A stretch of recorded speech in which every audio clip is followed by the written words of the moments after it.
Nos influences, de quoi nous nous influençons, c'est assez varié, quoi. On s'influence autant de rap, je sais pas par où commencer à chaque fois, de rap un peu West Coast, de musique, de rap un peu plus pop comme Nerd ou Outkast par exemple, ou même Rick Ross pour... donc comme on est trois, on a forcément des influences déjà un petit peu différentes, mais qui s'entrecoupent de toute manière. C'est G qui se passe, boum, facti 7 match, ok.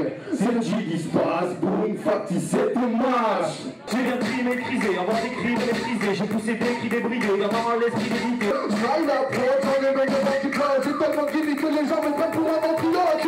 Donc m'a envoyé un mail sur MySpace à l'époque et du coup on s'était capté pour faire un morceau.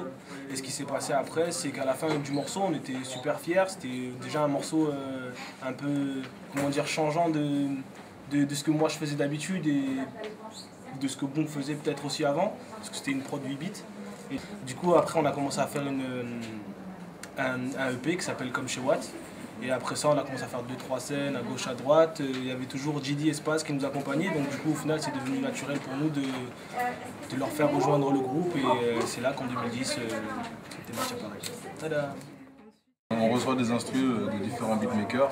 Ouais. Du coup, on les écoute ensemble. On aime ou on n'aime pas. On valide les instrus ensemble. On part sur un thème. Et après, chacun écrit de son côté. Mais on est ensemble, on écrit ensemble. S'il y a une phase...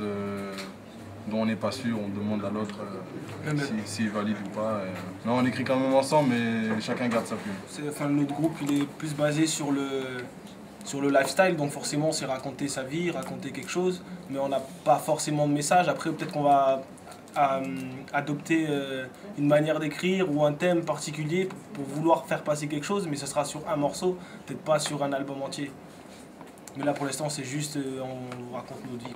Là, on essaie de préparer un album où on perfectionne notre rap. Les beatmakers qui participent se perfectionnent aussi, donc on a l'impression d'évoluer. On sait qu'on est en train de rattraper certaines lacunes qu'on avait des fois peut-être dans une technique trop rap qui faisait qu'on ne comprenait pas forcément nos paroles. Donc on peaufine ça, on se retrouve, on passe en studio, on travaille ensemble. Et les collaborations, oui, il risque d'y en avoir, mais pour l'instant, c'est pas... On va parler plus du nouveau projet. Il y a Night Drugs, il y a UM aussi, qui est de Perpignan. Night Drugs, c'est un beatmaker de Montpellier. Il y a Twin Stack, qui sont de Rennes, ouais. Très bon de Rennes. Il y a Mizy, Low Swing, un ami de Montpellier. Bon, il y a plein de couleurs, il y a plein de styles différents, et c'est ça qui fait notre force aussi. Un petit morceau sur les ambiances d'été à Montpellier, ça s'appelle Cet été. Je sais pas si vous connaissez, mais c'est le moment de se trémousser un peu, faire un peu. C'est en douceur que je plane en bord.